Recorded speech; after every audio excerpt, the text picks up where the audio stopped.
Hi there. I wanted to go over the gluing process for the hexagons that the English paper piecing quilt that I told you about, that I'm teaching you about. There was a few things about gluing that I needed y'all to know. First of all, you need to keep the cap on this pen because the stuff on the inside does dry out. But only keep it, the very end of it, exposed. Don't keep it wound out like that because you'll have problems because it'll dry out. But what I wanted to show you is whenever you've got your piece of material and you take your paper hexagon and you put it on it, you need to remember that you don't need a whole bunch of glue. And if you go through these really fast, you're putting way too much on.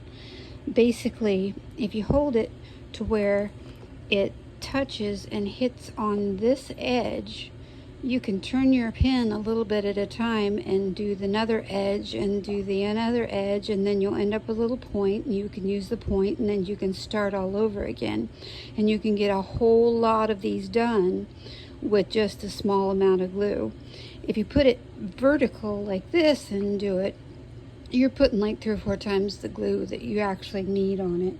But whenever you start, on the very first piece, you need to make sure that you put the glue on both sides of the actual material. Extend the glue out, and then take your finger, push it up, and find that piece of paper that's underneath, and then press it down.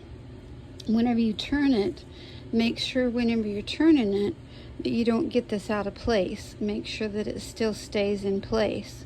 And then on the next turn, you turn your pin just a little bit and start just a little ways from the edge, and then go off to the side once again because you need that glue on there. See how I put that down and there's not a whole lot of glue right here?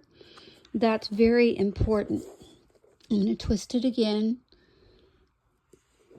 That time I put a little too much right there, but that's okay. I did fine.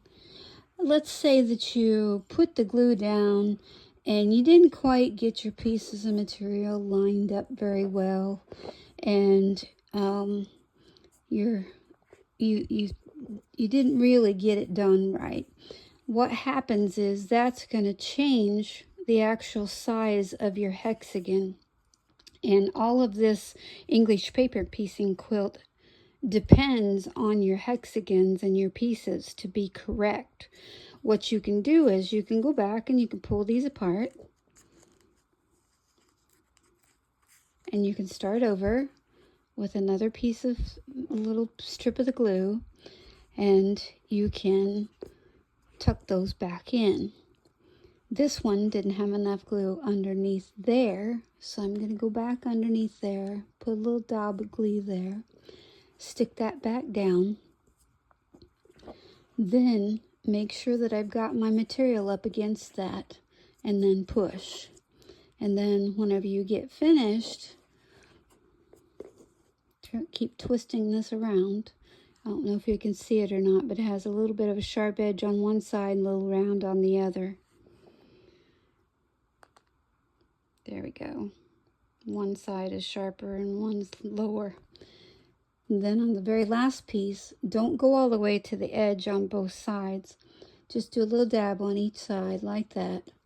And you can pick it up if you want to and fold it over.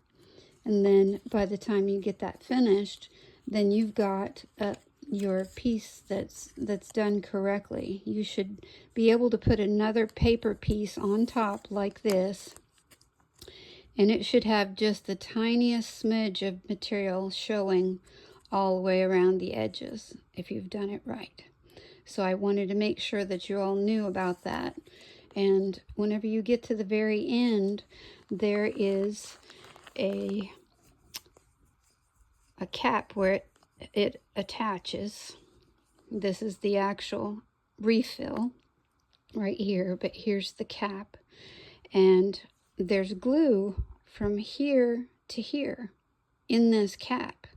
And what you can do when you get to the very end is you can put the end of this out most of the way, and then you can dab it down, and you can push some of that out and still get probably 8 to 10 more gluing from it.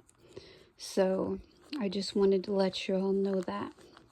And if you have any questions on it, you can just give me a holler. But otherwise, the very next step is going to be choosing a pattern, because there's multiple different patterns that you can choose for this. And I'll see you on the next one.